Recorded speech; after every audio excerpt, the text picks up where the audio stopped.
देश का आधा हिस्सा झुलस रहा है। भीषण गर्मी से लोगों का जीना मुश्किल है। पूरा उत्तर और मध्य भारत भयंकर हीट वेव की चपेट में है। गर्म हवाएं पहाड़ों पर भी चैन से नहीं रहने दे रही। आलम यह है कि इस बार गर्मी सिर्फ पसीना नहीं बहा रही, बल्कि लोगों की जान भी ले रही है। 37 शहरों में तापमान 45 डिग्री के पार है।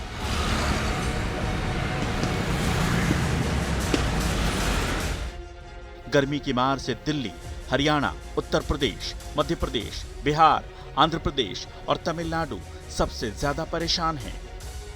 कई राज्यों में तापमान 45 से 48 डिग्री के बीच बना हुआ है। अगर यही हाल रहा तो पारा 50 डिग्री को छू सकता है।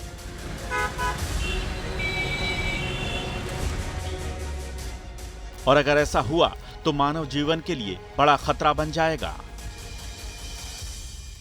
कई राज्यों में हीट वेव से हो रही मौत से इसका असर भी दिखने लगा है। भयंकर गर्मी और लू से उत्तर प्रदेश में सबसे ज्यादा 164 लोगों की मौत हो चुकी है, जबकि बिहार में 73, महाराष्ट्र में 12, ओडिशा में 10, झारखंड में 7, राजस्थान में 5, आंध्र प्रदेश में 2 और दिल्ली में 1 आदमी की मौत हो चुकी है। अगर इन्वायरमेंट का टेम्परेचर 50 डिग्री सेंटीग्रेड के आसपास पहुंचता है तो ये कम्प्लीटली अनफिजियोलॉजिकल है और इसका बहुत दुष्प्रभाव पड़ता है हमारे शरीर पे। देखिए, सबसे शुरुआत में जो माइल्ड इफेक्ट है हीट का, मसल क्रैम्प्स की तरह से आता है, फिर हीट एग्जॉशन, और जो एक्सट्रीम है वो है हीट स्ट्रोक। हीट स्ट्रोक में आदमी बेहोश हो सकता है, डिजीनेस, और जो वो एक कहिए कि लाइफ थ्रेटनिंग इमरजेंसी हो जाती है। देश के कई राज्यों में मौत के आंकड़े डरा रहे हैं। लोगों को डर सता रहा है कि अगर पारा इसी तरह ऊपर जाता रहा तो आगे क्या हाल होगा। साइंटिफिक रिसर्च से पता चलता है कि शरीर 40 डिग्री सेल्सियस या 104 फ़ारेनहाइट गर्मी का सामना करने में समर्थ है, लेकिन 50 डिग्री तापमान पर बिल्कुल भी नहीं। इंग्लैंड के रोहैम्पटन विश्वविद्यालय के नए शोध के अनुसार जब बाहरी तापमान 40 डिग्री सेल्सियस से अधिक हो जाता है तो मानव शरीर अत्यधिक गर्मी से छुटकारा पाने की क्षमता खो सकता है और बेहतर ढंग से काम करना बंद कर सकता है। अगर आप 48 से 50 डिग्री या उससे ज्यादा तापमान में ज्यादा देर तक रहते हैं तो मांसपेशियां पूरी तरह जवाब दे सकती हैं और मौत भी हो सकती है। इस तरह की स्थितियों में बच्चे, बूढ़े, गर्भवती महिलाएं या बीमार लोग जल्दी शिकार हो सकते हैं।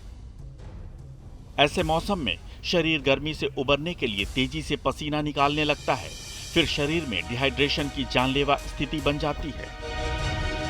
सवाल है कि आखिर उत्तर और मध्य भारत में मॉनसून कब दस्तक देगा ताकि लोगों को गर्मी से राहत मिल सके।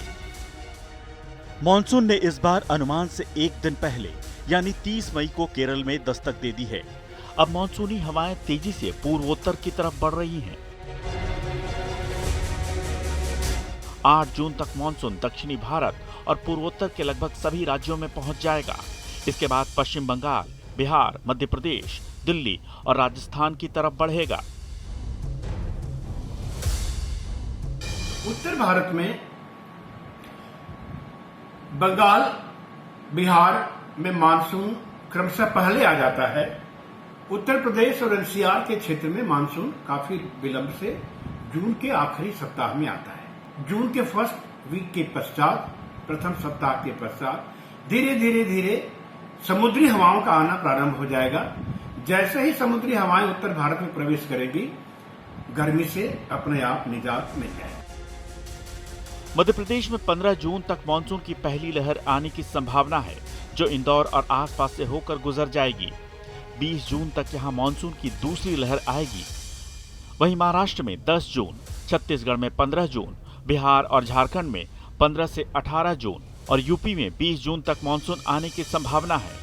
सबसे अंत में राजस्थान में 30 जून तक मानसून आने की संभावना है। मौसम विभाग का कहना है कि मानसून आने के बाद अगले 5 दिन उत्तर, पश्चिम और मध्य भारत का तापमान 2 से 4 डिग्री सेल्सियस तक कम हो सकता है। बावजूद इसके गर्मी से पूरी तरह से राहत मिलने की संभावना नहीं है। इसका कारण यह है कि देश के उत्तर पश्चिमी राज्यों में जून के महीने में आमतौर पर 3 दिन हीट वेव चलती है, लेकिन इस बार कम से कम 6 दिन हीट वेव चलने की आशंका है। इसके अलावा जून के पहले सप्ताह में मानसून दक्षिण पूर्व और पूर्वोत्तर के राज्यों में छा जाएगा। इससे हवा में नमी बढ़ेगी, लेकिन हरियाणा, पंजाब, दिल्ली से लेकर मध्य भारत के राज्यों में आने वाली हवाएं उमस बढ़ाएंगी। हालांकि एक राहत की बात यह है कि इस साल देश में मानसूनी बारिश सामान्य से थोड़ी ज्यादा रहने का अनुमान है।